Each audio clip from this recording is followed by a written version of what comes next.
Oh, welcome back to Background Noise. Strong open, Alan. Eh, It sounded like what's Yogi Bear or Huckleberry Hound. We're coming back stronger after hours of doing this. Careful, Icarus. Careful. Ooh, this one sounds a little better in the background. Does it? Fortune Star? They have a great Fortune logo. Star. That is a nice logo. That does this. It sounds better in the background on that microphone, is what I suppose what I'm trying to say. I do wish we were like a storm or something. So we had so much to talk about. We just had to do a part 2. Yeah, of background noise. Apparently, We had our best, most profound and productive episode. and so now we've So we're decided recording this back to back. That's to felt continue nice, the thank you. theme of with our Oscar, our favorite films of 2022. We decided to continue. Oh, that's what you mean about the sword. Spanking Kim, right? Yes, Yes, We have it. a callback. This is fitting because that's how we opened the last It's a episode. callback to the first. That's amazing. I was thinking like That really just launched its way into your brain. I thought maybe it was like a sword in the park or something. I was way off. No, Oh yeah, I you still got that? Yeah, I do. Yeah. Okay, sorry for interrupting. You know, That sounded speaking of which, important. I'm officially off the dating apps. Did I say that before? No, I'm but officially I'm off. curious. My phone number is banned from Tinder, Yeah? Oh, fascinating. You're not the only person I know who can say that. and there's no way to get back in. I only got one number. I'm gonna change my number to get on Tinder. Yeah, that's It's not worth it. Let me tell you, man. I was on 3 dating apps at the same time: Tinder, Hinge, and Bumble. Yeah. I don't know what I did. I think they thought I was pretending to be Kim against her permission or something, like that. And I hate that because it's like, don't tell me what my own girl says is okay. Ask me first or Yeah. something. I don't know how you appeal to get back into it. I don't give a shit.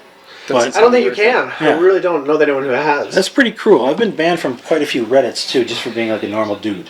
Okay. That makes sense for Reddit, because if you're a normal dude, they don't want you there. They get freaked out. Like, you gotta be crazy? You gotta be a little weird. Okay. Like you broke one of the rules. Like, there's 110 rules. I read them a year ago. Can you just give me a check and I'll try to do better?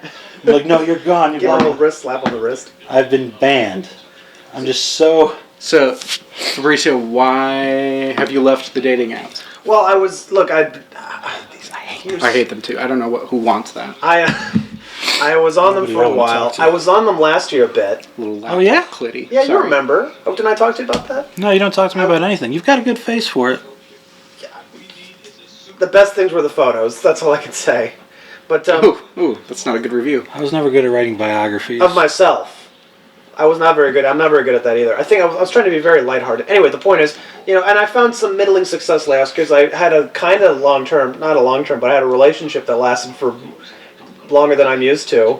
and then you never told me. I brought her up to you. No.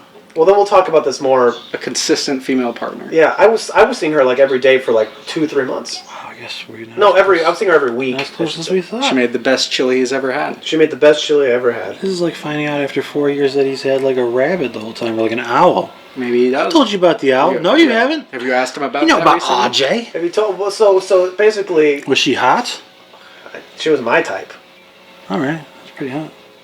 I showed you a photo of her. Jewish, Irish. Oh, okay. So that was one girl. You showed me like a quick photo of somebody that wasn't a really good photo. I still haven't seen a picture, to be fair. Okay, here. I'm gonna give I've you my only phone. heard- What is it so you with can look dudes through my and photos? I've literally got 21 photos of this bitch. Most of them were photos that No, you know what? Here, you can have. Just here, take them. Don't give them to Isaac. That's just for you now. No one's going to remark on that catch, huh? And they do not. That was a great catch. Did you used to play baseball as a kid? Martial arts taught me. Used to throw shit at me. Actually, the same thing happened to me. I took Taekwondo for a few years. But anyway. I like these smaller phones better. I do too. This is nice. How's the battery life on this? It's decent. It's not great, but it's decent. But yeah, we were seeing each other for quite some time, and then from she went from real hot to real cold, and then don't show him the photos. Oh, sorry. So from one day to the next, That's how I got banned from Reddit. from one day to the next, it's like she was just gone. I don't know what happened. As you've mentioned, as she warned she might do. She said to me, I might just one day just like Drop it. drop out and ghost you. I'm like, okay. She did it. I can't say that she didn't. I can't say she wasn't honest with me. Still, I don't respect it.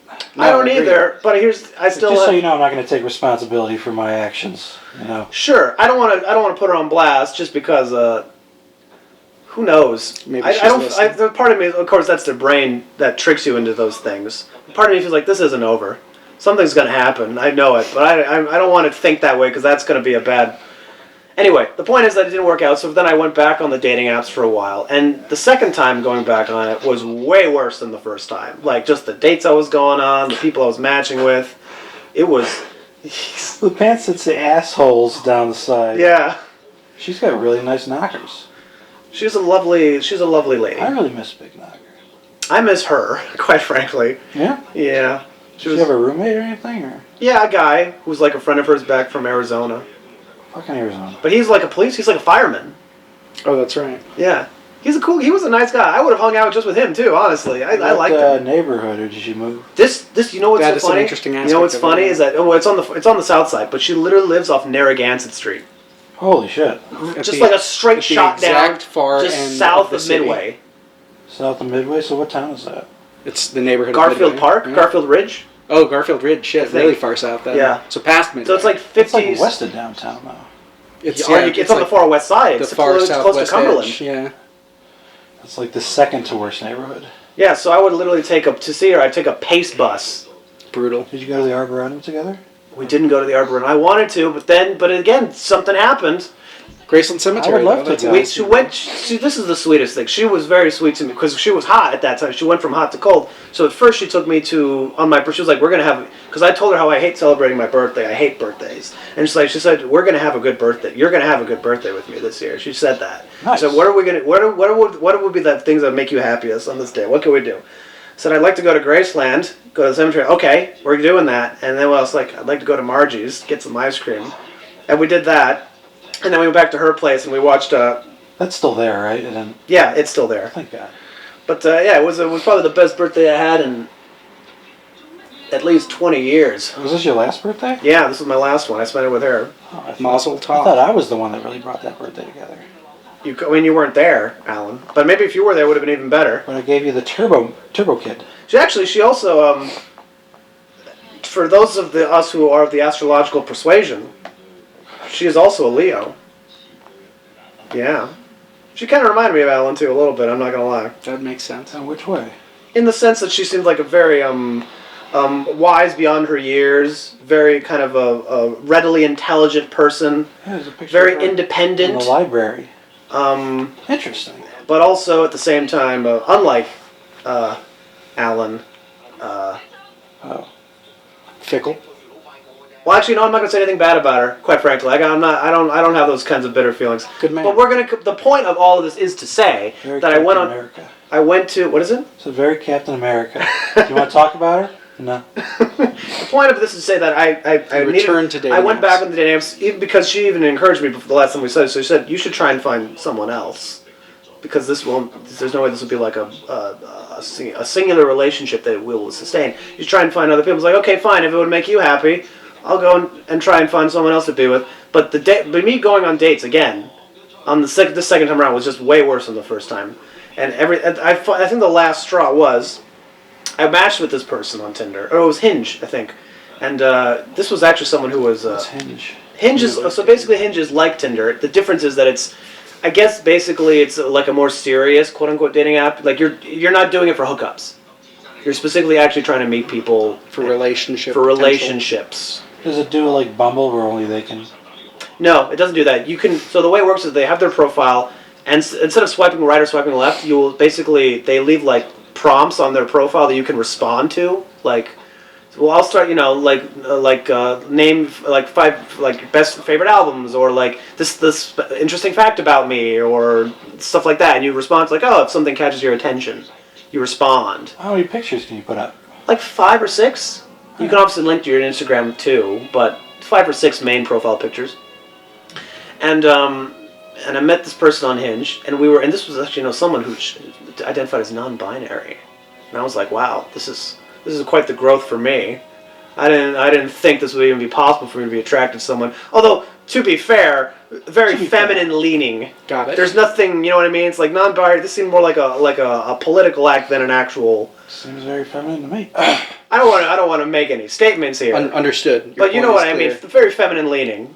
So, but still, and we dated, we matched, and we were talking, and we were it reminded me of when I was dating her. Like the chemistry was like instantaneous. It was like, oh, this is working. This is the thing. We're finally, I'm matching with someone. And then we made a plan. We decided we were gonna meet. We had a date set, and then for like 2 days we were texting back and forth. It was really great. And then just out of nowhere, I got ghosted again. And I'm like, what happened? And this was planning for a first date? Yeah. And it's like, what happened? Nothing wrong. I look bad, like I didn't say anything weird or wrong. Nothing bad happened. I thought either something happened on the other end, like She met another person, or a phone died, or like a phone, some act of God, or just decided was not interested anymore for I don't know what. Well, some people come and go, but I know, but this was after months of doing stuff like this, and I was like, a girl Ross did Stroh. this to me once, but I found out eventually that she was actually had a boyfriend that she lived with. He just wasn't there for reasons I don't really know. okay. And So basically, after this was like the straw that broke the camel's back. I thought, I'm not gonna find anyone on these things. This just is not gonna happen. I gotta get off these things because it's gonna drive me crazy, and I don't need this aggravation. If I'm gonna meet someone, it's gonna be organic. So the new strategy stay on is Tinder. the old-fashioned way. No, because I'm not. No, because again, it was not. I don't know. Maybe it's the time of year. Maybe this is the wrong time of year to be going on these apps. It's seasonal. It could be. It could No, be. It could makes absolutely be sense. seasonal. Summer, I would imagine, is a much hotter time of year for pickups and hookups. I But only met a couple before I got banned, but they always kind of turned me off when they were like, they talked like they were seasoned Tinderans. They were talking Yeah. about, yeah. just, I don't know, just like, Well, here's the I think this is like. I think it's also like how most men accept that women like have 10 times more sex than men do, or have 10 times as many partners. Sure. Women sleep with a lot more guys than guys do. it's a very annoying competing on the internet when you've had all those facets taken away. You're just kind of limited to.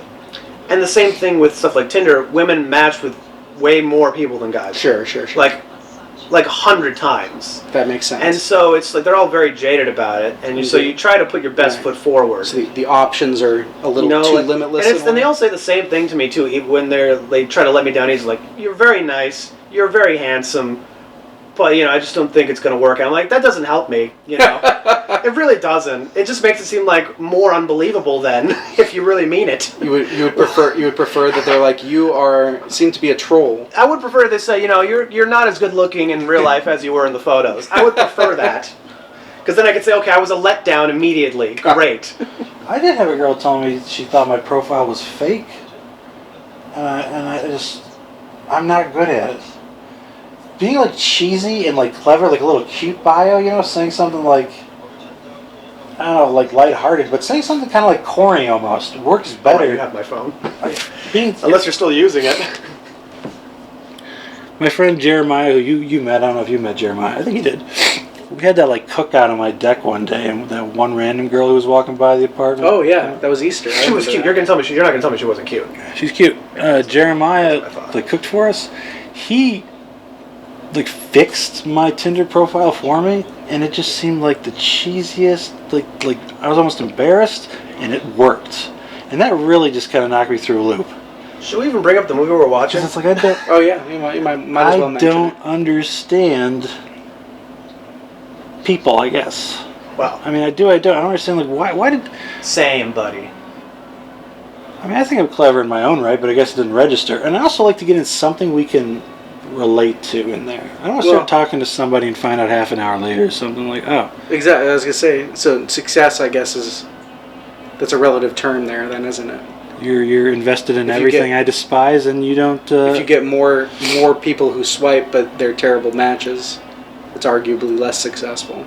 Every baby name I suggested, she hated, and then the one she went with was Jasper.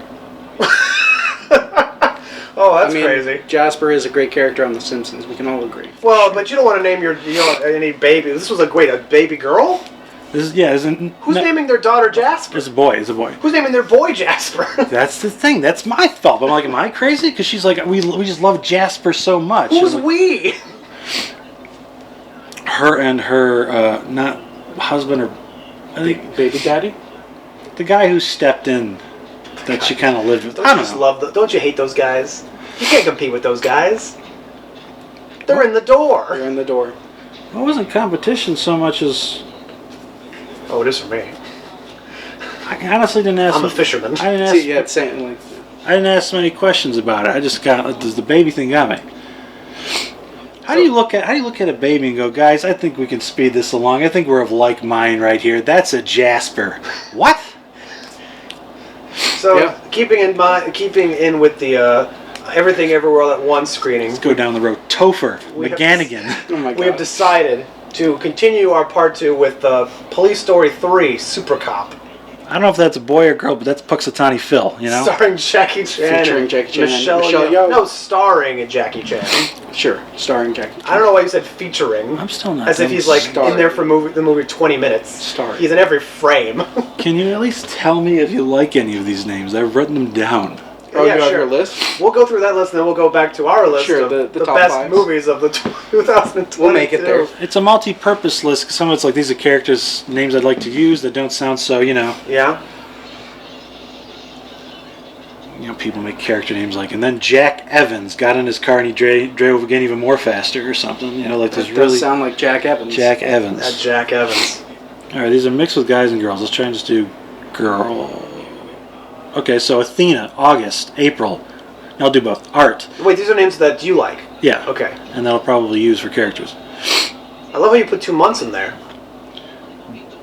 You're there's, right. there's last names too. I'll try to skip those. Bree, Cedar, Charles, of course. Christophorus, that's kind of comical, but I like it as a joke. Probably wouldn't occur to him. You would just call him Chris, I'm assuming. I think Cooper I did for comedy too, because that's one of those.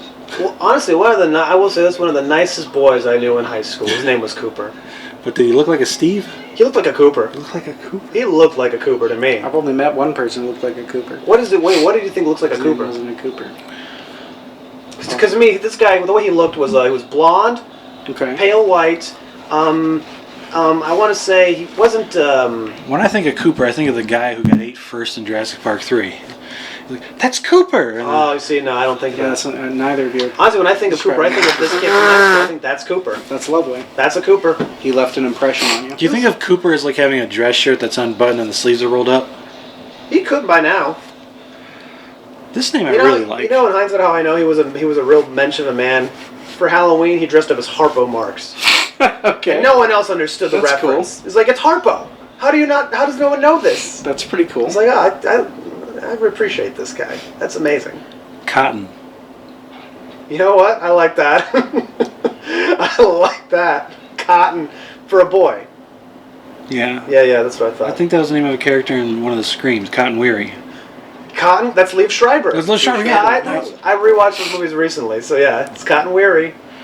Edgar, Elias, Eli. These are last What's your names. favorite Scream? Fairchild. Mine, I think Foxworthy. is 3. Oh, really? Yeah. I mean, basic bitch answer. Scream. Oh, that's a good one, though. Yeah. Gordon, Grant. Scream 2 is also It's very over the good. top. Scream 2 is also very good. And Scream 3 is also very good. Scream 4 is like, that's okay. It's fine. that one's probably the worst, actually. I think Scream's the worst. Well, good on you for going to 4. Oh, I Scream see. 5 labeled Scream. Either 'Cause you that's gotta say the either Scream 2021 or Yeah. Screams 5. Come Scream on. 5. I'm going to say Scream 5. After 3, I felt this is complete, so there was no need. Yeah, because for the 4th one came out like 10 years after 3. Yeah. So what are we doing? Why are we returning to this? And we was always doing film. essentially a remake in its own way. Yeah, but In its own meta bullshit I way. like female names like Season, Justice, my Juliet, favorite like women names are names I heard, I think, the first time in Lord of the Rings. Kai. Oh, that's a good For a answer. boy, I like Levi. You know, like Arwen, that's Arwen's a great great name for a fucking girl. Eowyn, also a great name. Sopranos, Meadow, Meadow's nice. Meadow is nice. Melody, I'd name a boy Novgorod. Nigel, We're going hard on this. Nigel, even though I'm not British. Piper. Piper, I like Piper. Every like Piper I Piper, met too. was cute. Roland. You know, did your Piper have a big mouth? No. Really, my Piper did. She rapped. Like comedy raps for people for their birthdays. They were Really? Pretty good. Blonde? It's a fun gig. No, brunette. Okay, mine's River. River's good. I think I actually prefer River for a girl than a boy. Portia. Ronan. Portia. I like Ronan a lot. I don't know about Portia. Selena. Celine. Portia sounds like a stripper name. Sloane, but that's kind of more Ferris Bueller. I like Sloan. Shelby. I like Charlotte. This name I made up, Shifaki, which I think is a great trans name. Shifaki. Okay. Subramanian, that can't be right. I love how we got a trans name too. Like he's really thinking about this. Swabby. Okay, now I don't feel these are names anymore. Symphony. These are names for like mops. I was named Lilu Symphony, but it just didn't seem right. Symphony's a good one. See, I would get 2 cats. Tasha. I like Tasha. And name one Frankie Lee and the other one Judas Priest. Wade, Walter, badass. Virgil, Should get 2 Wayne, cats. Vincent, Victor, Unity, I'm not gonna get 2 cats. Twaffles. That's your daughter? That's some character that's just probably... I don't know. I don't like that word because it reminds me of that Blue Waffle website. Or just typing in Blue Waffles into Google. I hate the name Morgan for a boy. Do you know more male or female Morgans? Because I feel like everyone has a different answer on this one. Female. I only know a couple, but yeah, they're female. Really? For the don't first half personally of my know- life, I only knew boys with that name. I don't personally know a single male. And I Morgan. thought that's weird. That is weird. And I didn't know it was a woman's name, but I just thought that doesn't seem right. You're right. I've known a healthy mix of Morgans, more girls than boys, but every boy named Morgan is always like a girl I know and then her friend who's like, hey, can Morgan come? He's my friend. It's like, oh, no. Oh, no. And then Morgan and Tristan come. And it's like, fuck me. Yeah, they all look they all look the same You too. act like you got a radar, but you couldn't predict that I can't tolerate this for 3 seconds. And now you got Tristan and Morgan and Morgan and Berwin. Berwin. Uriah. Oh know? well. Yeah. Good on a girl though. Uriah? No, Morgan, Oh, yeah, Morgan is good on but as a boy name, not. Yes. And then like it's Timothy instead of Tim. And he's like, I'm just visiting from California. I make didgeridoos on the beach. And it's like, dude, shut the fuck up. Okay, that's a very specific. I'm not going to be mean to you, but understand. Did you just send yourself photos? Good God, Alan. This is. I almost sent it to the mass chat. And this is why you should trust Isaac with it instead. No. God damn you. Hey, I'm on drugs, okay? First of all, you sent yourself the same photo twice. I don't know why you did that. Hey, I'm on drugs, okay? We're going to cut that out. I think you're really overestimating the amount of editing that goes into I don't think I edit post-production here. anything out of these I'd things. just like to remind our audience I've had a bit of a cold. That's right. A little sniffly from the winter chills. So now- When I sniff, I like go... And then I like the... The double. Yeah, that helped. Sweet. There you go. He's back in business. So top 5. Top five. Now I absolutely killed this. So now, You've barely made a dent. That much sugar on a dry mouth is like... yeah, that's why murder. it's better for the water's much better. But so you go first. You give me your top your number 5 of the Number top. 5. Let's talk about some movies. Let's talk about some movies. talk Let's about stop some talking about my movies. ex. Not technically ex. I don't know. Alright, I feel like we may have discussed She'll come back. some of these already. And you'll enjoy those boobies. Don't say that unless you mean it, Alan. You will enjoy those boobies. See, he does. He knows the right things to say to me. He just chooses not to sometimes. I've always been a tit guy, but I can't tolerate a flat ass. Oh, she's got a great ass. Most guys You are just ass can't, guys. you can't see it from those photos. That's true. I wouldn't describe myself as an ass guy. I'm a tit guy, but it doesn't mean I'm going to put up I will. with the Something flat I've butt. learned. Something It I've learned about sounds like a little myself bit above. from dating more women is that I very much, I'm a full body experience kind of guy. You know what I mean? No. Like when I'm into someone, it's like everything is like a turn on. Okay. Like like the feet. I'm into feet. Turns out Elbows. elbows are great. Armpits, love them. Respect. Back of the ear, lovely. Love that wax. Respect. You know, go crazy for a good nose. If you're going to go for it, Nothing go like a all good in. nose on a face. You know, So you like to explore the body when The- you can. Very I'm intimate. just like that James. What's that guy's name? Bond. That douchey singer. That was really who dated Jennifer Aniston, I think. Your body is a wonderland. Oh, yeah. John Mayer. John Mayer. It's like that, just like the John Mayer song. It's like I get it. You're right. It is. He's right. He figured it. I know. He's just right. It's a good advertisement for Fabricio. Because what is your number 5? I'll allow it. Because my number 5, completely unrelated, To bodies. is well, I guess maybe is, well, related to dating apps, is Vengeance, Vengeance, the the movie from directorial debut from B.J. Novak. BJ Novak. Did not expect that one. A shocker on this list. Everyone. Truly blew me away. Is it a catfishing type? No. So I think, okay, I know the basic premise. I haven't seen it, but I know the basic premise of the movie. It's basically a guy who does like a kind of true crime podcast kind of thing. Yes. He basically hears a story that involves someone he knew. Well, so he starts a true crime podcast. So he's a guy in New York. He's a journalist in New York, and he's looking for a subject to do a podcast on. And then he essentially gets the call. Original. A call from the brother of a girl he hooked up with a few times. Fresh. And she died in Texas. What range? So he goes to Texas and essentially investigates what her brother thinks was a murder of this woman that he barely knew, but her family thinks that they were in a relationship. And that's how Waco started. I mean, not really, but When he got down there, did he immediately just start doing the cowboy hat thing? no. so that's a confirmed. That's a hard thumbs up for. It's a fantastic, Really? absolutely fantastic film. All right. It's two of the best monologues I've Any heard chance in, it's in only a like long an hour time. 45? It's maybe an hour 50. It's under 2 hours. I Yeah, can deal with that. it's a tight. Well, film. unlike my next film, which is definitely a little bit over the 2 hour mark. A little bit. The Fablemans at number 5 Oh, for man. me.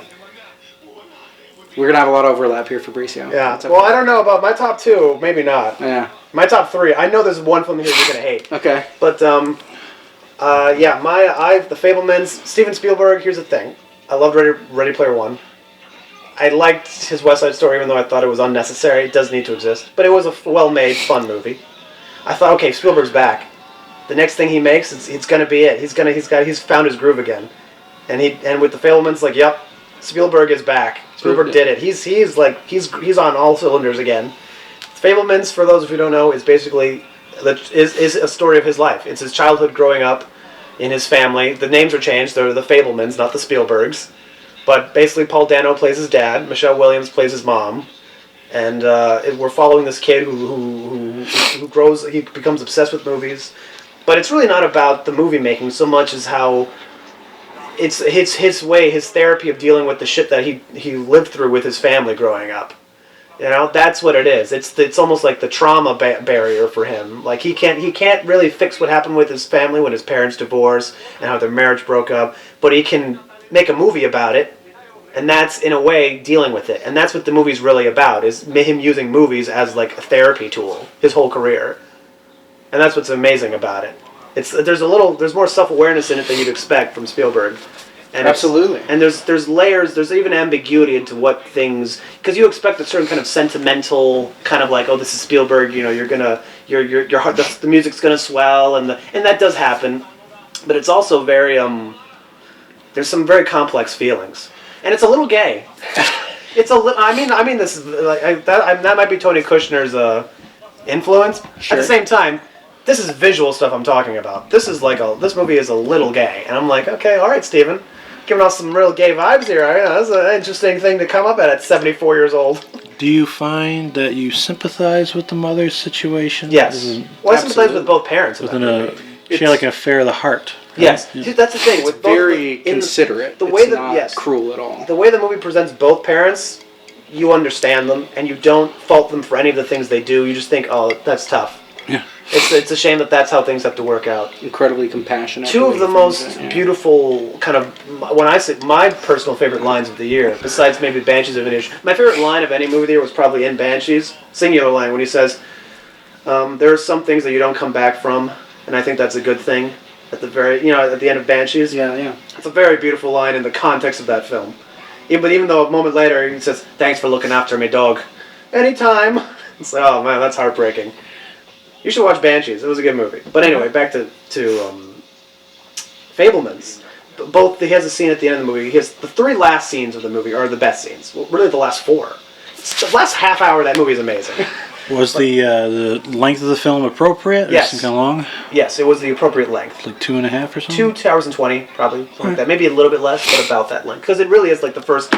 It starts when he's like 5, and it goes up to when he's like 18, 19, College age. Yeah. college age, and so the last three scenes, the last scene with his mother, where she she pretty much gives a wonderful little monologue and sums it up by saying, you don't owe anyone your life, and it's like, yeah, that's really good. But then the next scene with his father, after they're separated and he's living in his own little like an apartment or a condo, and he gets photos of the mom at like some kind of grill thing they're doing, and she sees photos of her with Seth Rogen, who's like, that's the person she ends up with, who's like the dad's best friend. And it's heartbreaking to see him go through that, but he's like, your mother and I have been through too much. Come too far. We've come too far in our story to now. ever truly end. And it's like, that's beautiful. also, oh my god, this is just like this is like, he's knocking it out with this stuff. And then the last scene of the Seth movie. Rogen, huh? Seth Rogen actually he does a very good job in that movie. Oh, He's yeah? a very solid performance. He's like a person. Okay. But the last scene of the movie, which is like, that's, the internet loves the last scene of that movie, because it's literally, he goes to, I forget if it had to have been 20th Century. No. It was Paramount. It doesn't Yeah, come well, up to yeah. It doesn't come up to like Jurassic Park. He doesn't- Schindler's he List. doesn't- No, make it stops any at movies right before he other than, starts like, his working on child television. Yeah. That would be a great thing to start with Fablemans 2. It was Fabelmans just him 2. directing the first episode of Columbo, which he did. You did. That's right. Which is a great episode. But it ends with him going to the office of John Ford, Right. played by David Lynch, who honestly I don't think does a great John Ford impersonation. He looks good. He looks very much like him in the wide shot, but then in close up, like, oh, that's David Lynch. Does he still look like He looks himself? like David Lynch. Yeah. He looks a little older. But he's kind of looked old for a while. But he also seemed like he took care of himself in a way, right? He's very his hair and yeah, he does. I think has it's the all those meditation. teeth. It's probably all that transcendental meditation he does. well, he eats like Cabbage and smokes like a chimney. he eats like tuna and like He does smoke like a chimney. feta cheese every day. And I mean, to be fair, he's playing John Ford, so he looks a little fucked up intentionally. Yeah, but again, honestly, how does David Lynch? I've never seen him without a cigarette in his hand. He smokes a lot. Anyway, the point is that it's a great scene where John Ford pretty much tells him about horizon lines. It's like, if the horizon line's at the top, it's interesting. If it's at the bottom, it's interesting. If it's in the middle, it's boring as shit. Now get the fuck out. Now get the fuck out of my office. Wasn't he kind of chubby? Who, John Ford? Yeah. No. No? No, he wasn't chubby. He just he had like that old man skin neck fat thing, you know? Oh, I thought he had a bit of a gut. No, I mean, maybe, but not really. I mean, they don't really. David Lynch is sitting down for most of it, so the body is not important. It's just the face and the voice. But anyway, it's a great movie. I'd recommend it for anyone who loves Spielberg and cinema. That's all I have to say. I honestly never noticed that he smoked that much. He really does. That's the one thing about him that doesn't add up. It's like he looks like he's in too good of health to be smoking like Maybe this. that's why he's always wielding his hand. Because I never seen him with a cigarette, but when it's not there, I don't know. Your number 4? Well, so I'm going to Before we jump move on. because my number 2 movie is Oh, also The Fableman, so we don't have to Oh, I repeat. see. So wow, he liked it even more than I did. But it's funny because the only scene that I thought was like, I don't need this, What's is the last one? the John Ford scene, which is well handled, but I very much felt like okay, the movie's over as soon as the parental tumult since it's really about the is family. resolved. Seeing him actually And get so to get that advice from John Ford. felt very epilogue-y, and so I was like, well, it felt nice very much, scene, it but felt very much I like a punchline. I really don't need it. Yeah. But yeah, it absolutely. Otherwise, a great film for you. Incredibly moved by that film. I think came at a very good time for me as well. Oh yeah. Of the year Is and life. his spirit for film, does it just come across as kind of like developed out of escapism for this So I life think situation? to Fabrizio, what Fabrizio was kind of saying, it's very well. It's said explicitly, but then reinforced implicitly that making films is how he processes. It's his therapy. It's how he processes what's happening in his life. There's references to a lot of his movies in this movie. And so you get to essentially see recreations of some of his actual films that he made with childhood friends. You know, obviously recreated like with more budget and like young actors and stuff. But it very much comes across as Where did he get his camera? his method of control. Where did he get his camera? His dad had a camera. His dad bought him one, like and a then Bolex. later Rolex? he bought one or rented one for different projects. And then his girlfriend. That's right. the girlfriend in that movie, at a certain point when he's in high school, he gets this girlfriend. She is like the ultimate girlfriend. That's how you know she's not real. She's like a fantasy. She's wonderful. Yeah. That actress, love. I don't know who she is, but she's excellent. She's going to become big. What age? 16? 16-ish. 17? Well, they have a prom, so in theory they're probably like 18 at the end of that. Sure. But the actress looks like she's actually So it's like a killer personality or something? Oh my She's god, like- yeah. She's very charming. Very charming. That scene where she like talks about Jesus. But it's like, because he's Jewish, and So her versus Sigourney Weaver 2.0. no, I'm taking Fableman's girlfriend. Yeah, me too, I want her man. as a girlfriend. Yeah. That scene where they're filming on the beach, and she's just like, Extremely cute. where she's behind him, she's looking through the viewfinder. It's like, oh, this is the ultimate girlfriend for every film boy, isn't it? Blonde? Even her Brunette. let down talk at the prom When was they just break incredibly up, oh, endearing. it's just like, oh my god, I wish they could have worked this out. Yeah. Did they show any of the tricks that he would use? Like, Yes, remember when he was a they kid, he do. would step And on the it's wood and make wonderful. the dirt Yes, shoot? Yes. they do. They literally show that. It's extremely fun. Or like him like coming up with like gun flashes by They putting using holes in pins the. Right. in the film. Incredibly delightful. I to saw him watch. talk about that a long time ago, and I just remember thinking, it seems so obvious, but I don't know if I I, know, ever would have I thought of know. that of myself. Just to make it look like a bomb's going off by stepping Exactly. on wood and shooting up dirt. The dirt. It's kicks like something out. out of a Jackie Chan movie. They Or would like- do that. One of my favorite gags is like when he What- has like all the bodies on the ground and they're doing a tracking shot. So as soon as the camera clears a certain point, all the All the people people run get up up and run to the- around the side of the camera and then lie down on the ground to make the body pile look bigger. Fucking delightful. But yeah, little Wow. tricks. I like that. That's the thing in a lot of one of the old tricks they do in like a lot of kung fu like martial arts films is how do you make how to break a chair? How do you make it look good? You like saw off the ends of it and you like attach this kind of string to it so that when you pull at it, it all comes apart anyway.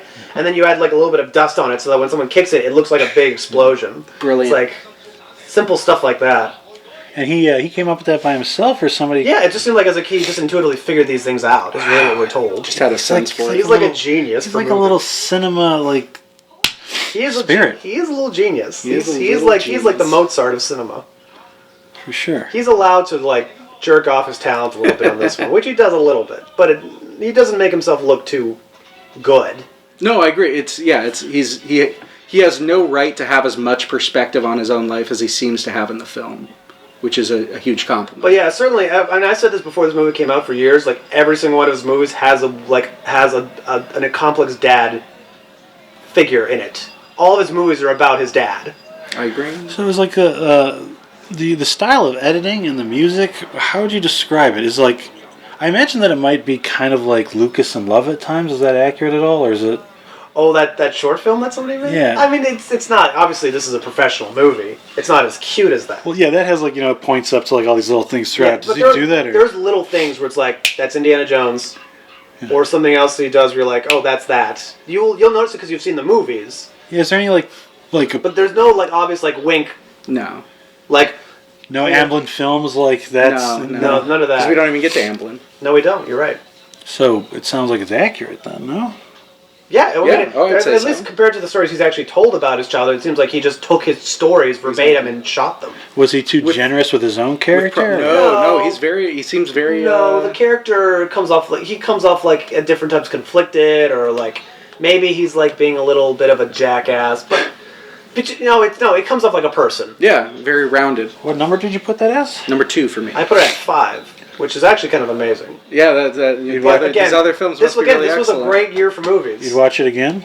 Oh, I've watched it I've like watched 3 it times. 3 times already. Oh, we should watch it at my place. Absolutely, I love it. I'll watch it again. So you're number 4. No, I'm number 4. Since we know that was his number 2, so what's your number 4? Let me pull it up. If you don't know it, Number 4 is Tar. well, we talked about Tar already. Talked a little bit about Tar. Although, speaking about the rewatch element, I have seen it twice now, 3 times. Have you seen the thing that like points out where the one character's in the background in like a lot of sequences? I haven't noticed that. A little So ethereally. I've seen some shots where like, wait, did I see? It seemed like a trick of the eye thing, but yeah, I just knew. I only looked for them because I found a thing But yeah, that points out at this moment she's here. At this moment she's that is there. a movie with a lot of different like little things. A lot of little layers. I'm very happy that Todd Field made another movie because I've loved what was it called, The Little Children. Little Children. I really like that movie a lot. I've never seen that one. This is my first Todd Field movie because this is his first movie That's in his like second film. 12 years. Yeah, he hasn't made a movie in. Some ridiculous amount of time. Yeah, it's been It's not a biblical thing, right? Like Jesus loves little children. Something different. No, it's nothing like that. I forget why it's called Little Children. Fair question. But there is a pedophile in that movie, Okay. played by the guy. I love to hate them, you know? Well, he's actually kind of sympathetic. Oh, shit. Yeah. That's no good. That's no good. This movie makes you like feel bad for the pedophile. Oh, damn. That's Yeah. very Scandinavian. Well, it's based on a book, I think. And Tar? it's got Oh, little the children. Have you seen Scandinavians? One of their Yeah. solutions to that It's one of their solutions. Well, I don't know what you mean. for pedophiles. What's their solution? Oh, the yes. real life child dolls. Yes, I know about this. The thing is it probably does make sense. It's probably what the research is showing, but just like, no, let's not do that. It seems like it would be encouraging certain behavior, huh? I mean, porn never did that to me, really. Well, kind of, but not really. What's the youngest girl It's you've took a ever been dark attracted turn. to, Isaac? I don't know.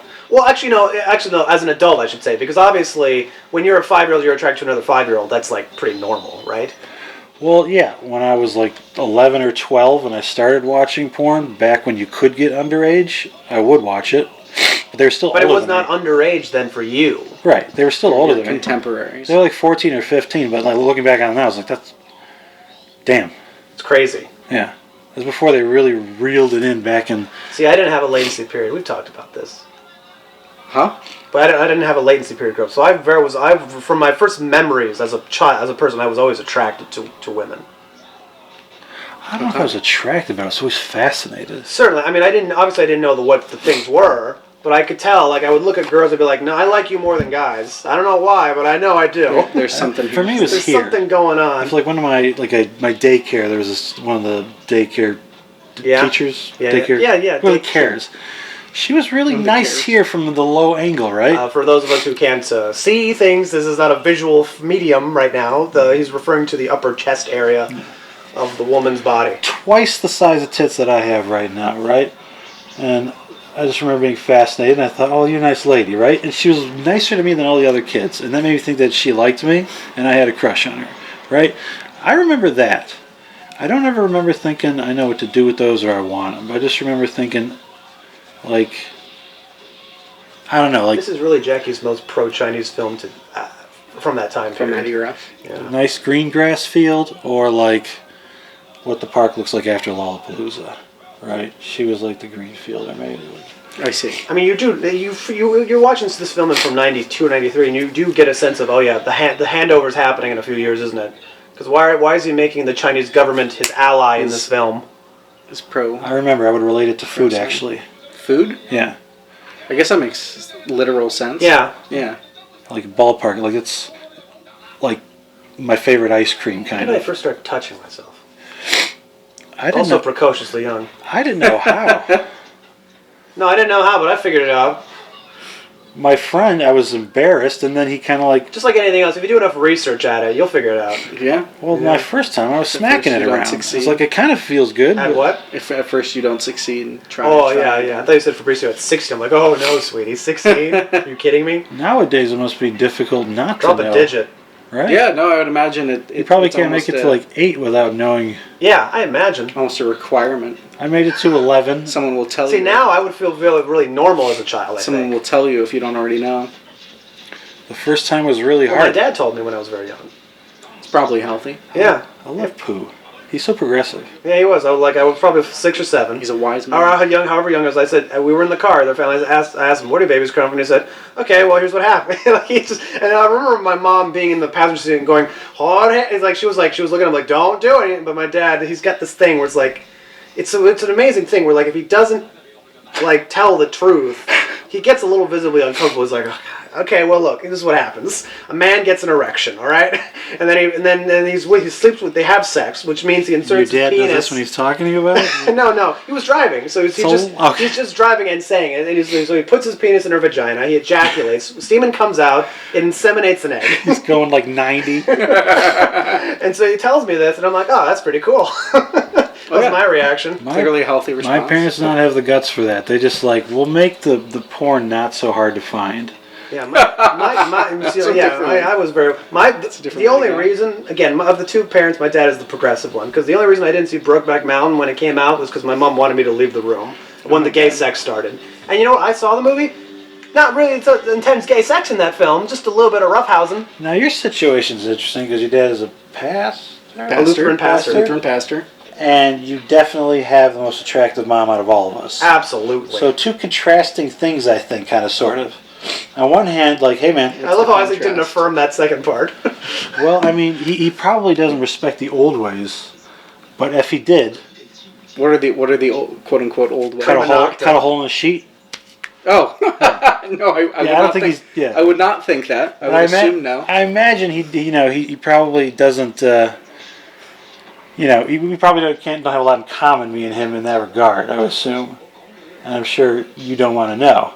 Yeah, I can't. I can confirm or deny zero details. So about in my that- parents' so I suicide. just quoted Chairman Mao in this movie. So for that Christ's environment, sake. how does that? Did you get the talk, or how does that come across in that environment? I did, but I was the second of two kids, so I got the. She's older than you. Yeah, she's a year and a half older than me. So I got the preview. Just like my sister. I got the preview of the talk from my sister, and then the actual talk maybe like a couple months after that because they're like, oh well, I guess Isabel already told you, so let's get it over with. They both did it. Both did what? Oh yeah, both together. Like did separate parts of it. Yeah. Honestly, what a nice power dynamic. I'm glad that didn't happen. I would have my head would have exploded. Especially it's like, okay, and so you've done that. Okay, I saw too many sexy movies by the time I was 10 for me not to know. that's awesome. But so many times in my life, I would ask my parents, like, you really needed a fourth one? Like 3 would have been fine. And 7 years later, after the other 3, they're one after the other, right? 1 year, and then 7 years later, you're like, you know what? You know what would fix this situation of having too many kids? One more. One more. Speaking of fourth one, my number 4 pick. Nice Bam, segue, buddy. baby. Yeah, Too man. good for my top 4. My number 4 for the year 2022 is Ambulance by Michael Bay. Fascinating choice. Let me tell you something. I don't believe in Bayhem. I am not a Michael Bay aficionado. I think I remember this trailer, and I was like, But The Ambulance was a stunner. I love when you just like, fuck the name, I ambulance. put that on at work one day on the TV. I've heard it has some of the most athletic drone footage of any The film. drone. He has used drones. He has defined drone cinema with this movie. All right. Sure. Those drone shots are the most incredible drone shots you're going to see for 10 years. All right.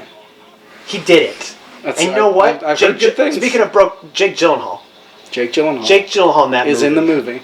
There's from the opening scene. He's like, "Hey, Braveheart, doesn't he look? Does he look like that guy in that movie? The Mel Gibson film? Don't you have somewhere to be?" It's just like Jake Gyllenhaal's energy from the opening scene. It's like, oh my god, this is something. It's like, and then the heist. But then you know what? They're in an ambulance for 90% of this film, and then there's this one guy with a big dog. He's got a big dog, Alan, and he's like trying to take him down. Like a Malamute? Something like that. Yeah, I think it was a Malamute. It looks like a wolf, just a big ass husky. It's just big. It's just big in every direction. It's a furry, Yeah, probably Malamute. yeah. It's a big dog, and he loves that dog. I just took a picture of Malamute. That's pretty- Alan, when I say this was this was cinema with a capital C. I'm saying Michael Bay's Ambulance might be his greatest film. Well, I'm gonna throw myself out there. That movie, Pain and Gain, I liked it. And I didn't really like Pain and Gain that I much. liked it. But this Ambulance it's better than Bad Boys. That's a It's Malamute. better than The Rock. It's not like it was kind of like that, but it wasn't. It doesn't look like a wolf that's a like big that. dog. This dog was big and brown and had like a kind of droopy face, but They're nice, but they might be able to go around with a wolf. That's a big ass dog. Giant Malamute. so yeah, I've got nothing more to say than Ambulance proves that Michael Bay. I did not This- expect that to be on your list. This but makes me want to go back and watch the other ones now. it's 'Cause like, motivating me to check it out. this is I saw the trailer one time, and I'm like, you know what? I'm embarrassed to say it because the movie's called Ambulance, but I kind of would like that. never have I wanted more to get back in that ambulance. It makes me want to make a movie just called Movie, because fuck it. Why not? Yeah. So anyway, It's like incredibly good. everyone, just like 13 Lies by Ron Howard. Nothing to do with movies. Everyone should check this out. Ambulance. Nothing to do with movies. Everyone should check out Ambulance. You gotta see Movie. It is the Robert Altman of action movies. Okay. That's a really interesting way to phrase that. Now, is Yes. there a fantasy movie last year you saw of any kind other than... I would say 3,000 Years Alone. It was a fantasy 3,000 Years is film. the closest thing to a fantasy. I'd like this movie, huh? You would like this movie. Maybe. So now I'm calling it. your number Way to turn your sound off. number 3. Number 3 I'm pulling up right now. Okay, I know what my other three are. So Is one we've already talked about as well. Top Gun Maverick. Top Gun We've Maverick. talked See, a little bit we about. did a little flip there. A little flip there. This is one of the first times I've heard you guys mention the sound quality, and I like that a Maverick. lot. Oh, Maverick has incredible sound I design. agree. And Incredible It sound did. design. It got amply rewarded for that, right? It won for best sound. Did it? I don't know what it. I hope so. It was not in 3D though, right? No, it was. I not. didn't see it in 3D. But it was IMAX. Let's bring your laptop over sometime. Let's get the 4K version. Let's get 4K Top Gun Maverick. like a Pull 40, out. 40 gig file. Pull out your projector setup. So it's now, worth it. It's my absolutely my worth it. top three. Now we're in the top three here, I didn't folks. even think of it. Good point. Top three films. So of you'll 2022. watch it with me. Well, oh, absolutely, I'll watch it again. And Ambulance, double feature, baby. All right. And Fablemans, triple feature, baby. Which Yeah, one first? Worth it. Which one of those three would I say was best to watch first? Yeah. Should you start strong because Well, I mean, okay, so here's the thing. Top Gun Maverick is way more impressive in terms of scale Sure. and design. Ambulance is just pure adrenaline. So, I Sounds- feel like Top Gun Maverick should be the first one. Really put you in the mood. Yeah, whereas because otherwise Top Gun will be like a come down from Ambulance, which you don't kind of want. Top Gun's a come down from, From Ambulance, yeah. Interesting. Because Top Gun's got more moments of just like character. Sounds like it's going to give me hypertension. Yes, Ambulance is just like it stops and it just like Jake Gyllenhaal says it in the movie. We're like a train. We don't stop. We should look up how many people wound up in an ambulance just being stressed out watching that movie. It's the crawl of Be great 2022. promotion. I am at a point in my life where I'll feel it like, ugh. A movie, Oh, yeah, a movie could absolutely. kill me. Third favorite Anxiety. film of 2022, and also a film I wish I had seen on mushrooms instead of Avatar. Yeah. There you go. Bardo, or the Don't edit that out. what is it? Chronicles of a Bunch of Half Truths. I think is the That's full right. title. Let me look up the full title. It's called Bardo, Something False with Chronicle half-truths. of a Handful of Truths. The latest film by Alejandro Gonzalez Iñárritu, a filmmaker who is very much maligned in this group of friends of mine for films like Birdman and The Revenant, and I like The Revenant. and Babel, and his latest film is like. I'm putting my hands up here. I don't have words for it, but it is. I hope Jodorowsky's taking his turmeric, you know? I don't know. I mean, here's the thing. When I found out that Taika was going to get to direct the next, he's going to get to direct The Incal. I'm like, oh, this is upsetting to me. The what? The Incal. Oh. That's like Jodorowsky's most famous comic book. Okay. We should go to the comic book store together because all that's in the basement. Oh yeah, I would love to. I would purchase that stuff, those copies. But anyway, so Everything yeah. down there's like $1. Bardo, basically the story of Bardo, there's not really there is, basically we're following this documentary filmmaker as he essentially he gets some kind of lifetime achievement award back in Mexico City, and we're following him as he goes back to accept this award, and all these kind of surreal scenarios play out over the course of 3 hours. And they are truly surreal. Okay. And this movie, the opening sequence of the film, the last thing he did before this and after The Revenant was like this VR film he made Thank you. in 2017 or 2018, I want to say. And I feel like you've talked about Bardo a while back, no? well, this came out last year. Huh. And the opening scene feels like this kind of VR dream thing of just like first-person perspective, someone running in the desert and just leaping very far, like something out of a dream. And the rest of the film is like that. It's very dreamlike and surreal and beautiful and epic in scope and just amazing. It's some of the most amazing imagery I've seen in a very long time. So like better John Carter. Yes. Just leaping far in the desert. Yes, well, I mean, that's the opening sequence. The rest of it obviously takes place in urban environments like LA or Mexico City, but a lot of just big, epic scope kind of scenery and scenes that take place in a nightclub, on a rooftop, in the desert, yeah. But it's visually, it's one of the most impressive films I've seen in a very long time. Reminds me of a story I heard about, I think it was a missionary or something, who was with a Native American tribe who were doing like some kind of seance or something, right? Some ritual. And then he reported that when they were done, they were all able to take like boulders like this and just chuck them, right? And he was just watching these guys do this and chuck them hundreds of feet. And at one point he saw a guy just kind of do a long jump, kind of like what you described, just do that, right? Was he lying? Probably. But interesting thing to lie about. That is interesting. So, okay, so now we're in our top two. Which we've already discussed, my two Yours being Fablemans. Being the Fablemans. I want to say that's about my top two. They're interchangeable. Okay. I decided to put ties. one above the other, but it almost seems arbitrary. Before we get there, is there honorable mentions that you We want? did that in the last episode. All the other ones that we didn't rank. We did cover honorable Was I not there? What about documentaries? Didn't even include them on the list. I guess, We'll do yeah, the honestly, I category. didn't think about the only I didn't see many documentaries. The ones that I did see a few good ones though. I can't deny. I saw this movie Junior, which was about Senior, which was about Robert Downey Senior and Junior and their relationship. That was in good. movies. Yeah. That was a good documentary. I saw His dad's The one interesting. Jonah Hill did about his psychiatrist was interesting. there was this documentary that was I forget what it's called. But it was a documentary involving Jean-Luc Godard and this Iranian poet and their Interesting. relationship. That was a real one with Jonah Hill? Yeah, he does like a documentary on his his therapist. Oh, I thought they were acting. No, it's And honestly, I it's a think that there's documentary. still movies from last year I haven't seen that I'd like to see. Yeah, a few I've- animated films. I've got a too. short list of that. Like Mad as well. Dog. I never saw Mad Dog. I don't know if I feel like that's something worth watching. Inu Oh, this Japanese anime from this director who I think is very good. The comic book artist, I don't know, Ino Jito or something? Or Jito Ino No, with a J? I don't know what this guy's name. I forget his name. It's like very demented kind of. No, it's not like that. Okay. This is very like his animation style almost looks like old like calligraphy, like Okay. Japanese calligraphy or something like that. It's very good. I like Interesting. it. But I haven't seen that. So there's stuff I haven't even seen that I saw. Yeah, I've got my Anna note to see Amirpour made a list. film called Mona Lisa and the Blood Moon that I didn't get to see. I never got around to I seeing was it. just thinking about Keanu Reeves and The Bad Batch the other day. And so I still want to see that, and I'm Yep. sure I would like it very much. Who knows if it would have been on this list, but this is stuff that we saw last year that we actually got to see. Right. I think I did mostly documentaries. That's my problem here. That's not I bad. was just stuck in learning mode. There's lots of good ones.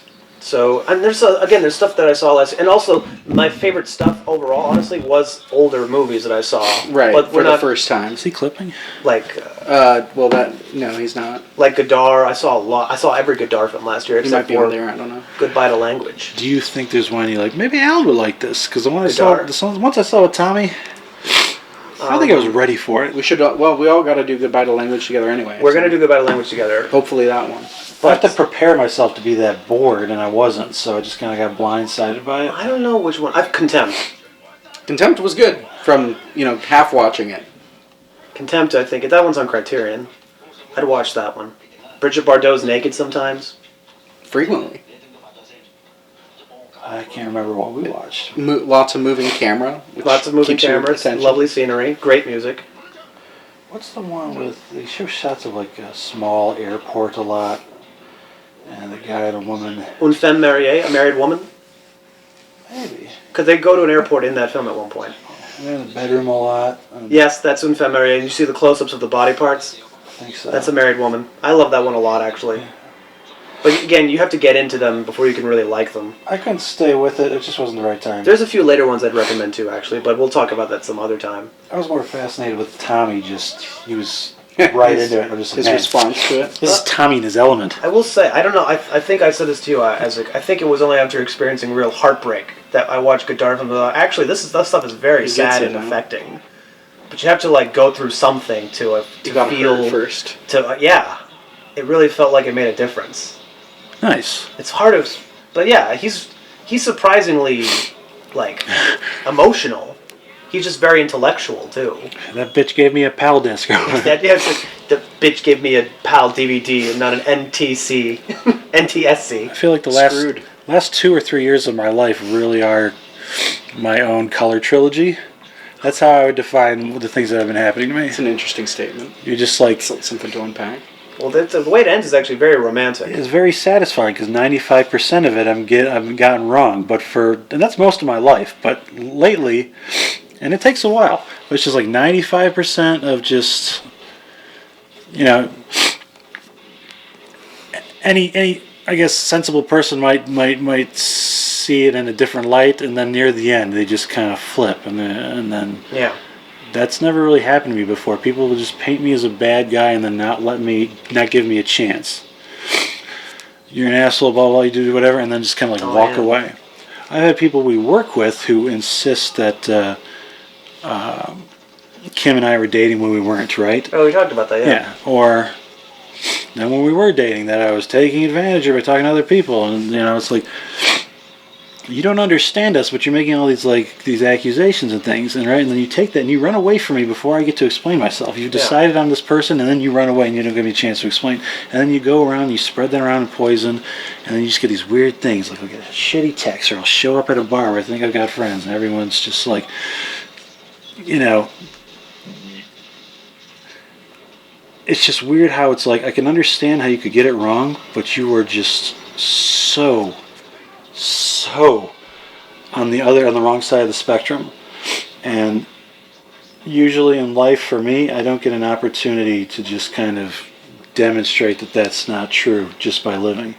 And I love that most about Kim, because Kim's right there and she sees it, and she knows all my flaws, she knows my imperfections, but she sits there and goes like, you know, you're a really good person, you shouldn't let people do that to you. And I needed that, because there's nobody else who can say that to me with that perspective, because she'll be honest with me and tell me, you know. She helps me with my family. Like, am I being unreasonable? She helps me with friends. You know, help me point out what I'm doing wrong that I'm not sensing, because I want to do better. And I've never really had anyone in my life look at that side of me and say, like, you're not obligated to ruin yourself for these people, which is a quality That's a good reminder for any of us. You don't owe anyone your life. You don't owe anyone your life. Fableman's baby. And you can't accept others' definition of you. Well, it always seemed like the right thing to do. Sure.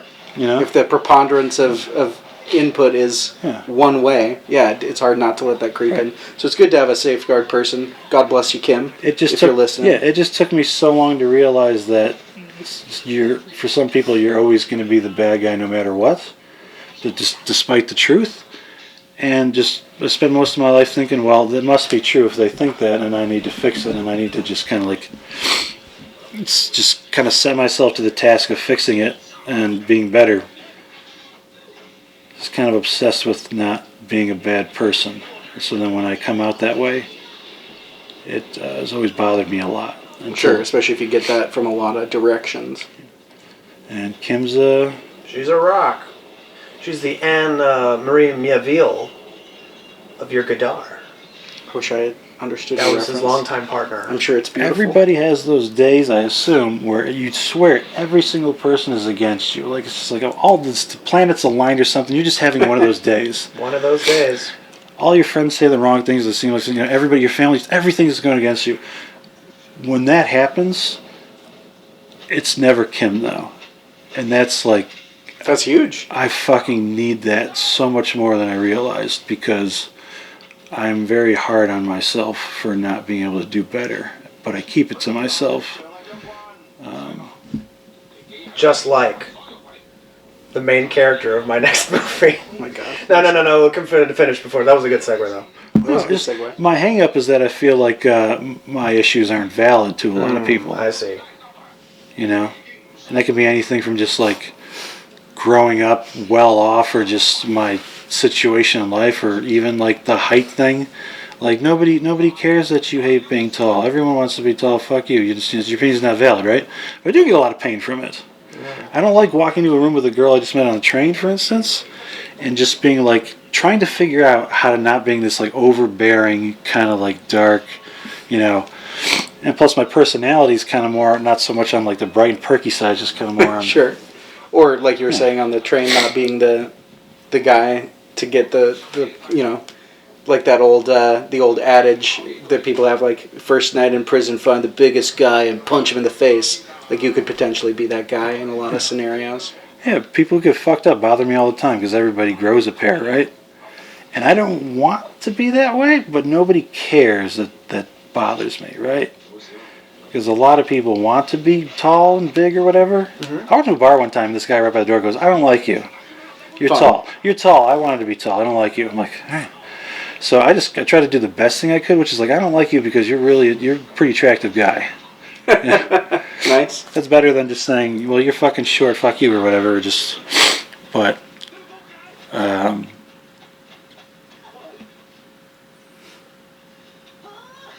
yeah, I would like to be able to do that, but I don't think I'll ever be able to do that. We'll see.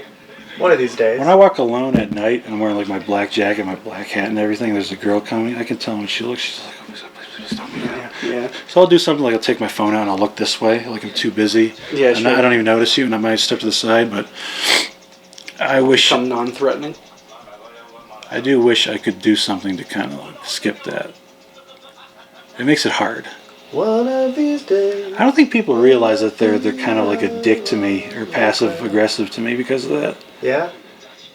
Which is like, I'm pretty, I've been cool and nice to you, you know? Why do I have to suffer your, you know? I'd say little man syndrome, but it'll be guys who are like 5'9" or 5'10" who just wish they're like 6 feet or something, and then like there's no way, Sure. there's no way we can Just shy. Yeah. Fabricio and I.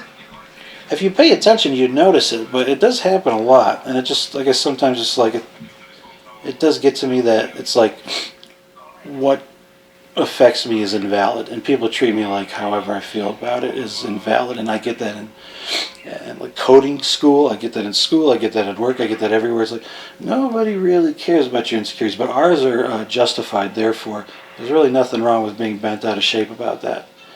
And, I think that's something most people don't notice.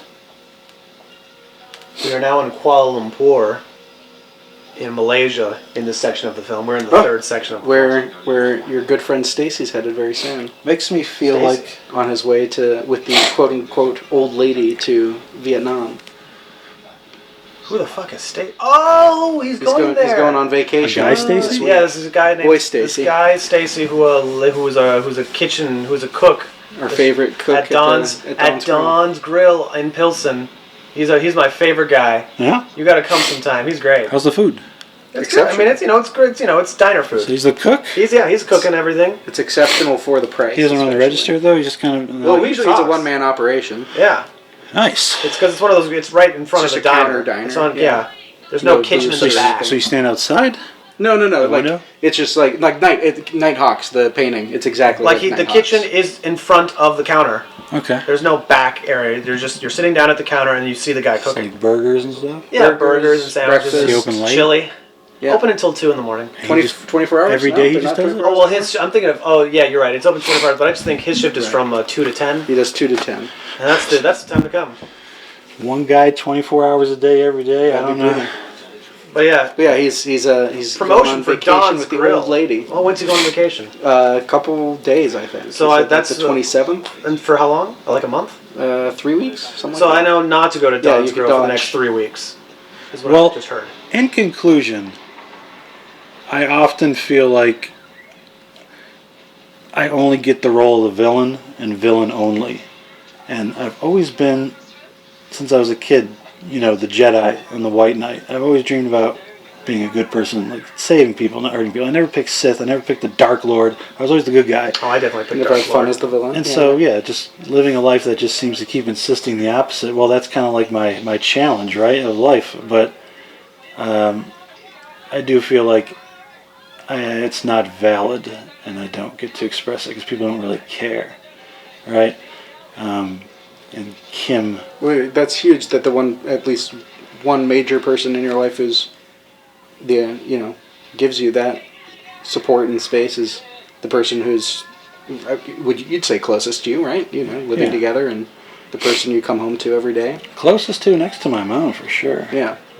So thank Oh, there's you, Nike. Kim. I mean, most of my life I felt like I only ever had one ally, just my mother, really, you know? Really? I never felt that from my dad or my brothers or sister or friends, not really either. Like, I really only had one ally, and it was my mother, who will be gone soon. And I actually found another one. Maybe most people don't have that, and that's why they think the way they do and stuff, but I just don't think people understand that I care. Maybe I'm bad about communicating or something, but it does get to me. Well, and I mean, like to your point, I think that's one of the unfortunate assumptions people make, probably because of your physical stature as well as that you have an emotional, emotional armor that matches it, which is an unfair assumption. Around my neighborhood, I'm always trying to practice how I smile at people, because I think people look at me and I think I'm making like that serious face he's always talking about. Yeah. And I hate that. The I am smiling face. Yeah, like I'm mad or like it's not okay to like look at me or something, or like I'm receiving it badly, or maybe I'm just overreacting. I don't know, but I want to come off nice, and I was like, I look at people's dogs and I smile instead of people because when I look at people and they just Sure. kind of look at me and they just It's almost more uncomfortable. they make a face Yeah. and they look away, and it makes me think I just communicated to this person that I'm a big asshole and I don't want to be that person.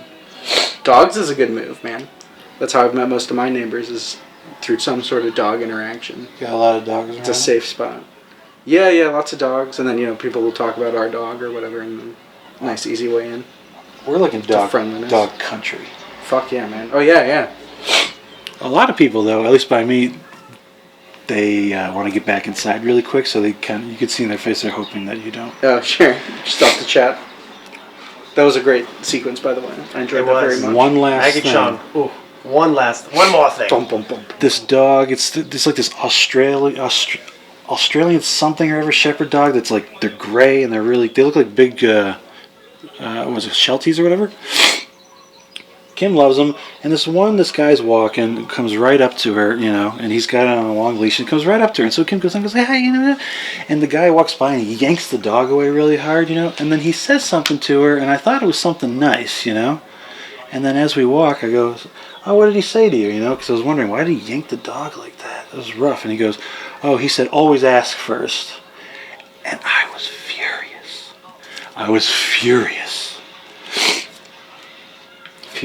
Yeah, that's a shitty attitude. Well, I'm standing right I hate next to that her. stuff too. There's an etiquette to being shitty to a girl when her boyfriend's standing right next to you, especially when she doesn't do anything. All she did, the dog came up to her and then she rubbed it, and then he yanked it away and he's like, always ask first, like a dick. Yanked the dog away. Yeah. Shitty attitude. And I turned around. I wanted to go up to him and bitch him out, and Kim kept begging me not to. And I was at least going to go up to him and make him apologize. And if he didn't, probably just snatch his glasses and break him or something. He just seemed like kind of a rich prick, or just one of those guys, just too good for people or something. And he didn't deserve that dog. Those dogs are expensive. And I'm pissed off. I missed that. Yeah. Well, too, because then you feel like kind of like a schmuck for just kind of like, oh, no. To in the moment, we were like, oh, no, I feel like I should have been like, you piece of shit. Yeah, you got away with it. Yeah. You don't disrespect a dude's woman when her man's standing next. Like, Here it comes. True words. unless she does something to him. But Kim didn't do anything. She was just sweet. And again, she didn't go up to the dog. The dog came up to her. Right. So he's wrong. Well, again, yeah. He didn't seem like the kind of guy who would apologize, so that probably would have got bad. But Yeah. I was fucking furious. Kim works with dogs. It's like, worked with dogs for years and stuff too. So it's not like she can't pick up on signals if the dog were to be like, hey, back off. Like, I told her she got to tell me about stuff like that, because I take it personally sure. too, right? You didn't Sure. just disrespect her, you disrespected me. Right next to her. And yeah, making a schmuck. Who the hell do you think you are? And I told her, don't let people disrespect you. Ever. Nice amount of attacks against women in this sequence. Good to know that Jackie still's got it. It's a fun pool sequence. Why have I never seen this? We have in your apartment. Seen Police Story 3? I think we just skipped to This the is my fights. first seeing. No, Viewing. we saw the whole thing. I've seen 1 and 2, but not 3. So this rounds it out for me. Oh, you haven't seen 4? Oh, there's 4. Well, look, there you go. Oh, you've seen the 4th. That's the one with the fight with the ladders. Oh, okay, yeah. Did you see the Oh, sequence, we're not or did you see seeing the 3 whole then. movie? Maybe just the I sequence. thought that I was don't know. like I'd have to watch First the whole Strike or movie. something. Well, yeah, that's the North American title is Oh. First Strike, but it's Police Story 4. Interesting. Yeah, So wait, are we on your number 2 or your number 1? my number 2. Hit me with your number 2. We got a 20-minute segue We had a there. nice little I never side- registered side that as track. like a police whatever character. I just registered Yeah. like it's just Jackie Chan. We Well, always just see it as Jackie well, Chan. Here's the thing: at a certain point, they do become interchangeable. But and this is also the problem. This is why the first 2 are the best ones, is because more Maggie Chung. Right. She's in this movie for like 10 minutes in the 3rd one, and then she's not in it at all in the 4th one. And Does I'm he like, smack her? She gets smacked around in the first 2, not by him. My first Jackie Chan question always. Does he smack her? Maggie Chung gets smacked around in those first 2 movies, and this one too. But as a kid, what stuck with me was just the First Strike costume he wore, right? It was like the yellow overalls or whatever. Yeah, which is kind of like a Bruce Lee homage. Jumping through the ladders. That one stuck with me. Yeah, the scene where he's like at the hotel skyscraper and he's just like on the outside running around. That's a great sequence. When he's fighting in the Shark Tank, in the opening when he's in the snowboarding, when he like the jet ski section. That's a great movie. That movie's got a lot of good stuff in it. Oh, he got smacked. Him on the side Even of that building, share, man. Even share. Makes my nuts hurt. But again, none of them compare to the smackery of Armor of God 2. Didn't he slide down and like catch himself Oh, with his feet and yeah. kind of go forward? No, like that's that? Who Am I? Okay, but that's still a Chinese film, right? Yes, well, the Hong Kong, yes. But that's one of the last ones he directed. Was Who Am I? 1998. A great film. I mean, if you're making my nuts hurt by He's in your Africa at one point. if you're making my nuts hurt by your stunt, then it's timeless.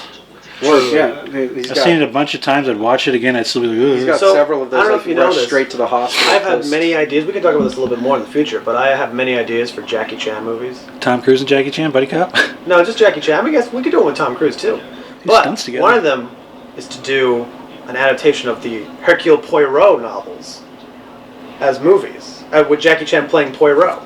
I wanted to do a version of Murder on the Orient Express Sold. with Jackie Chan, but it's like Murder on the North American Transatlantic or something, you know, like in the 1800s. On the California Zephyr. So instead of him like Poirot being like a Belgian dandy, he's like a Chinese like aristocrat.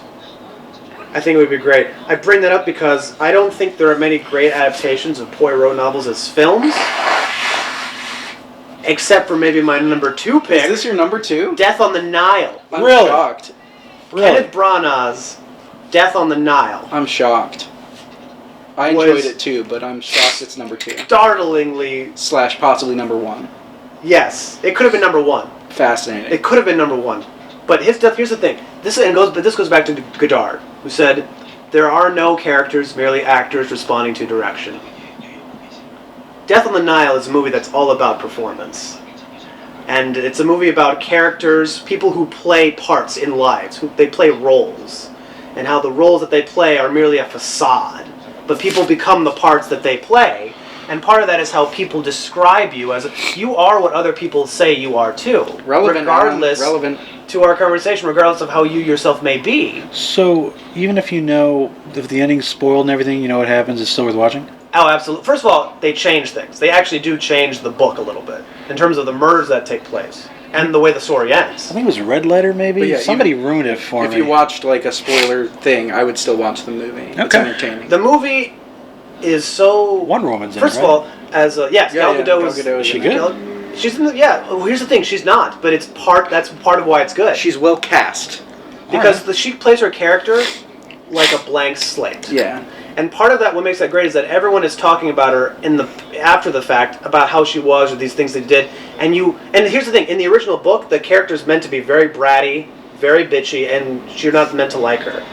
You watch the movie and you're like, you have no opinion of her, and it's just what everyone else says about her that affects your opinion of her, and that is what the whole movie is about. Is that aspect of performance Projection. and projection and the stories that people say about you and what's the truth and what isn't. Well, And that must have been very easy for her then. it was no. She's not really doing a lot of work in that movie. So it's like Wonder Woman 2, basically. Well, just again, not there. it's but it works It's good. so well. It's good casting. She's perfect in the part because you don't get anything out of her really. But that is what is good about it.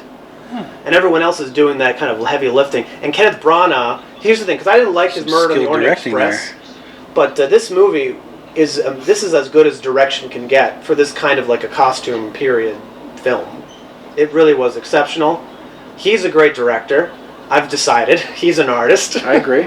And also, as Howard Hawks once said, a good movie is 3 good scenes and no bad ones. This movie is nothing but good scene after good scene. You know, lovely roaming shots with steady cams. You know, a lot of really well directed, like just sequences and really wonderful kind of like orchestration of camera and blocking. It's just really great. This is like what I want movies to be like. And again, all the good stuff that you get out of it is in subtle innuendo and it's not hitting you over the head with what it's about.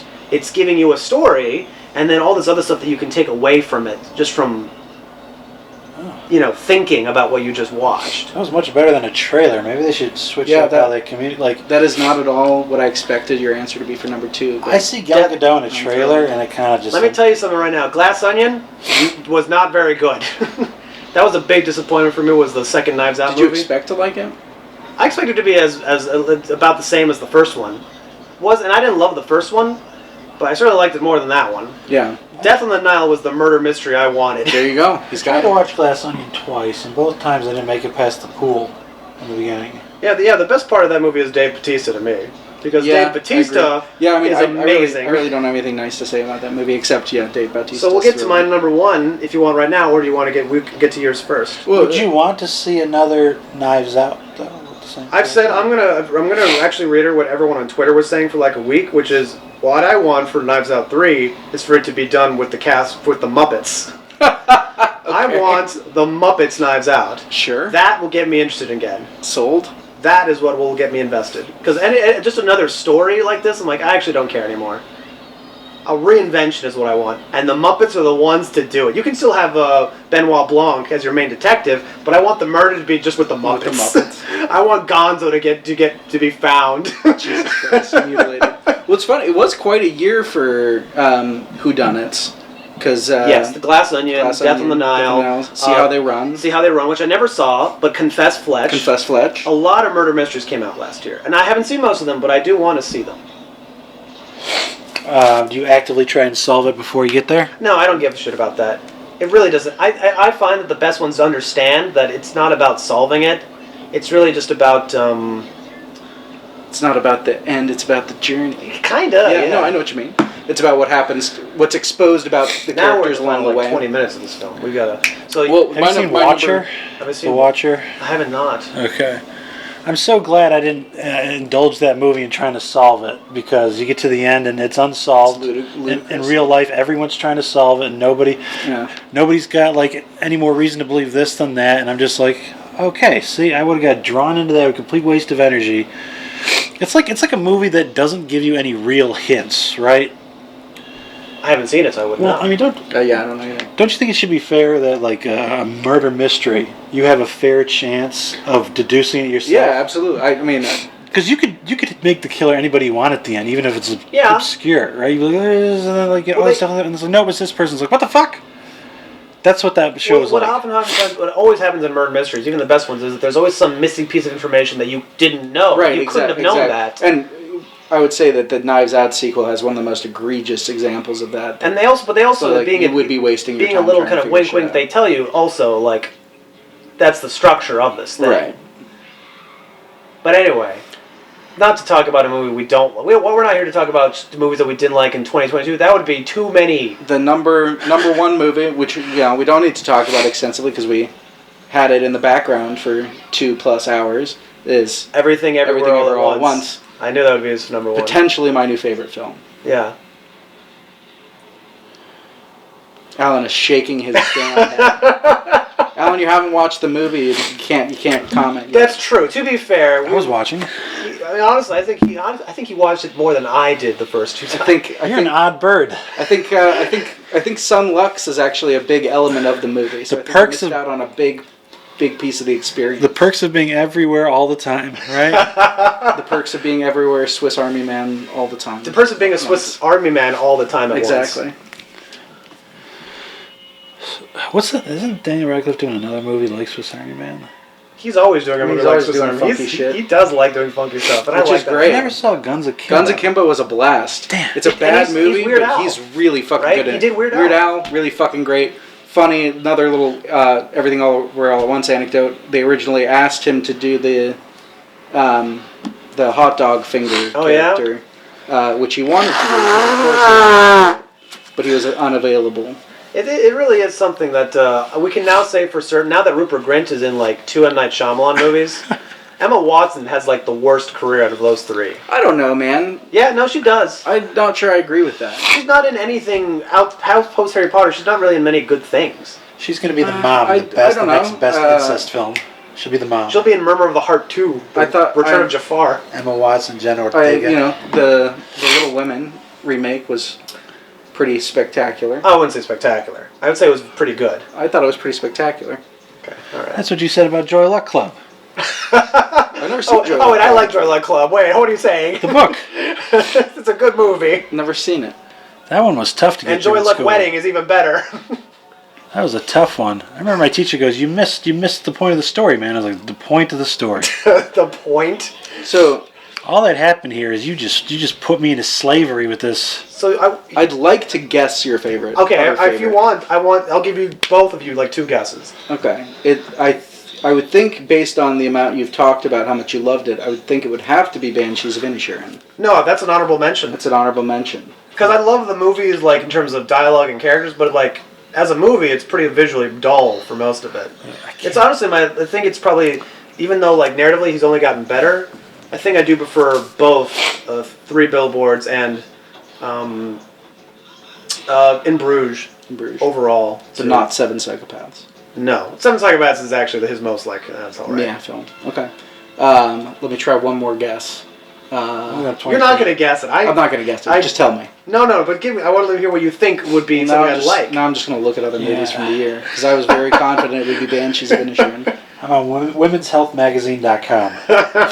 2022 films. Even I was shocked at how much I like this movie. Oh, I know exactly. The what it was. 355, of course. I know exactly what it was. What? It was Studio 666. It was the what's the name of that fucking band?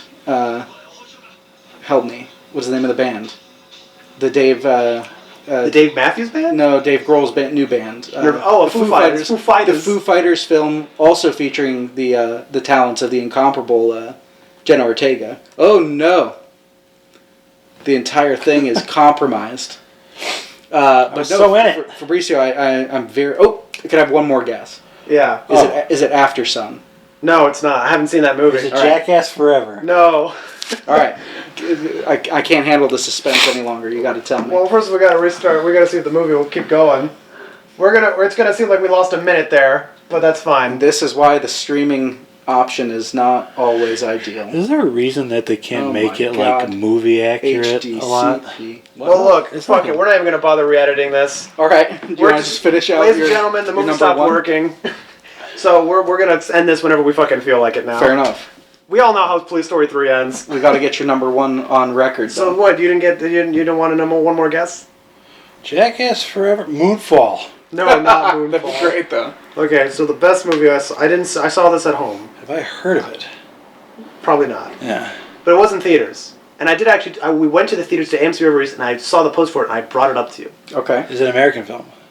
No, it isn't. So I saw this film on Prime and the first thing, when I said it to you, when I saw the post for it, I said, this is a movie that my dad would love.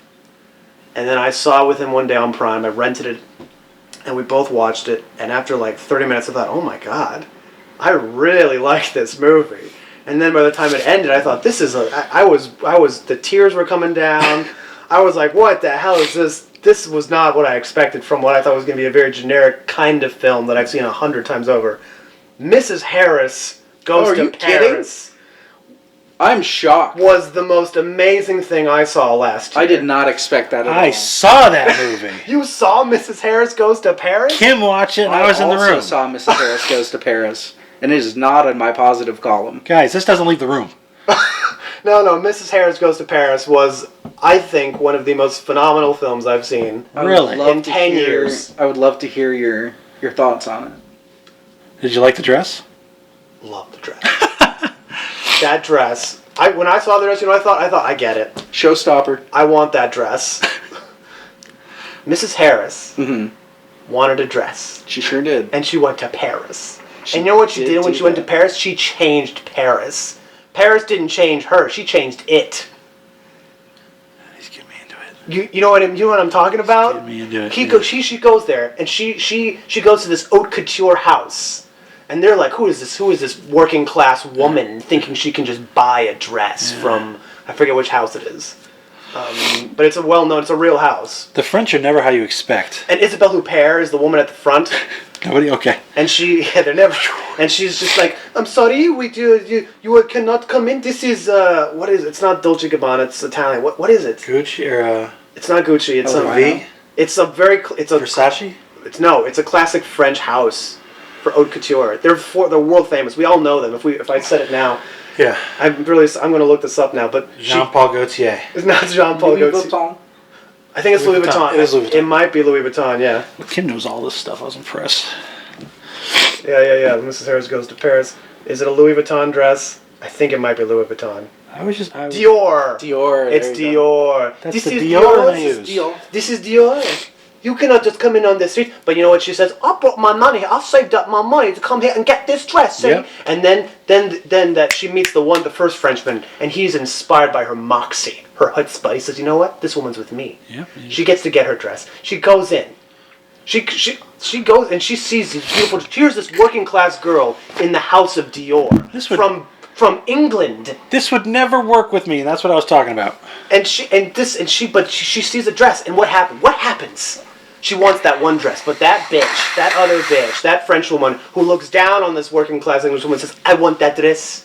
And because she's a preferred client of the House of Dior, she gets the dress. Preferential treatment. And so what happens? She gets her second favorite dress, and she's happy with that because she didn't think in her wildest dreams that she would ever get to own a Dior dress. And why was this her dream, Isaac? For 10 years, for 10 long years, she held on to the idea that her husband was still alive after the war. My Charlie's gonna come back any day now, say. But she gets the letter. She finally gets it. They found his body. He's dead. It's done. And for 10 years she held on to this dream. And she's like a woman in her 50s. She has no more dreams left. She's got nothing left to look forward to. But then she sees that dress. And she's like, I can't have my husband, I can't have my life back, but I can have that dress. She would say, and she goes, she gets this dress, and then what happens? She's like, oh, I'm sorry, we must make measurements for you, and it takes weeks to make this dress. I'll go. She can't go. She doesn't have the money to stay in Paris. But then another man who works at the House of Dior is so inspired by her moxie, he says, you can stay with me. You can stay at my place. And slowly but surely, all the Parisians who encounter her are won over and charmed by this simple English woman and her frank understanding of the ways of the world. And there's a pureness. It's like Paddington, but even better. She understands things that Parisians have lost because their bourgeois society has forgotten the pleasures of life. What really matters. The joie de vivre. It's not just a joie de vivre. It's she changes the House of Dior, for Christ's sake. The workers go on strike. They sure did. They strike at the House of Dior, and she goes and says, "Oh look, we're gonna change things around here." And they do, and they save the House of Dior. They say, "We know what we're gonna do. We're gonna make dresses now for the common woman. We're gonna make dresses that they can sell in stores that people who can't afford haute couture can buy." And she saves the House of Dior. Why? Because they thought of the working class woman. And she goes and she gets her dress. And what does she do? This selfless woman who's been trying with all her heart to make the lives of these people better. She gives her dress to that bimbo. She sure fucking does. And what does that bimbo do? She burns the dress. This beautiful, wonderful dress and you think this is it. Her story ends with such tragedy, such anticlimax, but they hear of this. She's the head of Dior sees this. He says, I saw this story of your dress. Yeah, no shit. And what do? That first dress she wanted, that she couldn't get, No! she gets her dress. No shit. It's at this point in the story, she should take a step back and acknowledge you're one of the luckiest people in the world. Things are just keep going right for you. She gets her dress. And the guy shows up, like, here's all that money. Oh, here's that other stuff too. Like, it's like, oh, the luck. It's just like, lady, you're lady luck, man. All right. I want the moral of the story to be like, I'm a lucky motherfucker. Well, the moral of the story, which is a beautiful one, really, She should take it straight to the lottery tickets or something. Let it ride. is quite frankly this idea that because she goes through many obstacles to get this dress, and then even after she gets the dress, the problems don't end. But for even in life, when it seems like there's an end, there's just another turn just around the way. Something will always turn in your favor because all you need is to give it time. You know what, Fabricio? This Mrs. Harris Goes to Paris is not just about a woman who gets a dress in Paris. It's about us. It's about every single one of us who's ever been at a point in our lives where we thought, where am I going? What am I here for? You know, I can't get the girl. I can't bring back my loved ones from the dead. But you know what? I can get this dress, and for right now, that's good enough. You know what? That's all I want. What fascinates me most about the way in which you've structured the description. That's how I feel about Oreo cereal. Well, there you go. Much more accessible. It very closely follows the structure of Babe Pig in the City. It does. She's like Babe. She went to the goes to the city, big city and she changes it. changed the city and went back to the farm. But she went back better for it. That'll do, Harris. See? That'll do. That'll And do, you know what? Harris. And you know what I've heard? Because this is based on a book, you see. And there's like 5 books. Mrs. Harris doesn't just go to Paris. We're getting another She Mrs. goes Harris. to New York. She goes to Moscow. She goes to the White House. She comes to America. She better stay away from those casinos. I'm waiting. or I know we're getting them. I look forward to the sequels. I want Mrs. Harris to go to Washington. I want Mrs. Harris to go to St. Petersburg. I want her to fix those Bolsheviks Oh my God. in the Soviet. She's gonna change them. She's gonna make the communists realize. Mrs. Harris goes to the front lines of the Ukrainian war. Mrs. Harris goes to Chicago and gets Oprah's old apartment building on the only building that's east side of Lakeshore And Drive. Mrs. Harris Just by asking. is gonna save us one film at a time. And so that's why I say Mrs. Harris Goes to Paris was the greatest film of 2022. I find your optimism beautiful. I was not certain whether it was a true story or not. Doesn't matter. I thought it was something that happened to Yeah, somebody. it's true in here. It's Alan, it's true for all. It's true of every one of us. We've all been Mrs. Harris. We've all wanted that dress. Mrs. Harris goes with the Grizzly Man. Just rewrite history. That's right. The summer before he died. If Mrs. Harris was there, he wouldn't have died.